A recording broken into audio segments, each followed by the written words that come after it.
বাজারে plastic bag ব্যবহারের খবর জানাতে রাজধানীর কারওয়ান বাজারে আছেন সহকর্মী জিন্নাত আরা যশোয়া। সরাসরি যাচ্ছি তার কাছে।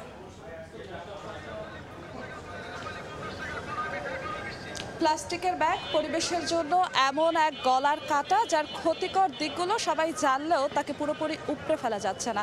তাই তো এখনও বাজারে সর্বত্র দেখা যাচ্ছে যত্রতত্র প্লাস্টিক ব্যাগের অবাধ ব্যবহার।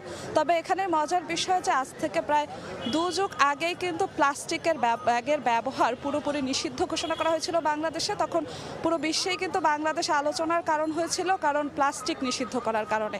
তখন 3-4 বছর যেভাবে প্লাস্টিকের ব্যাগ নিষিদ্ধ করা গেছিল এবং এর বিকল্প বাজারে এসেছিল এবং সেই অনুযায়ী বাজারে বিকল্প ব্যাগ দেখা যাচ্ছিল, তার কয়েক বছর পর কিন্তু সেই চিত্র আর দেখা যায়নি। এবং এত বছর পর এখন যেমনটা দেখা যাচ্ছে যে প্লাস্টিকের ব্যাগে বাজার ছয়লাভ, বরঞ্চ দিনের পর দিন প্লাস্টিক ব্যাগের ব্যবহার বেড়েই চলছে। এবং সেক্ষেত্রে যদি বলি, মুদি দোকান থেকে সবজির দোকান কিংবা বড় বড় চালের দোকান, মাছ মাংসের দোকান, যেখানেই হোক না কেন 2 টাকার পণ্য থেকে শুরু করে 200 টাকার পণ্য, যেমন ধরনের পণ্যই হোক না কেন, প্লাস্টিক ব্যাগের বিকল্প কিন্তু আমরা বাজার জুড়ে কোথাওই দেখতে পাইনি। তবে একটু সুখের দিক আছে, যেটা যে বড় বড় শপিং মল কিংবা সুপার শপের দিকে এখন কিছুটা পরিবেশ বান্ধব ব্যাগ, যেমন কাপড় কিংবা পাটের ব্যাগ ব্যবহার দেখা যাচ্ছে। তবে তার পরিমাণ কিন্তু খুবই কম এবং উল্লেখযোগ্য একটা অংশ কিন্তু এখনও সেই প্লাস্টিক ব্যাগের উপরেই ভরসা করছে। এবং এক্ষেত্রে আমরা যেমন যারা প্লাস্টিক ব্যাগের পাইকারি বিক্রেতা আছে এবং যারা ক্রেতা আছে, যারা প্রতিনিয়ত পণ্যগুলোকে প্লাস্টিকের ব্যাগে করে কিনছেন এবং প্লাস্টিক ব্যাগ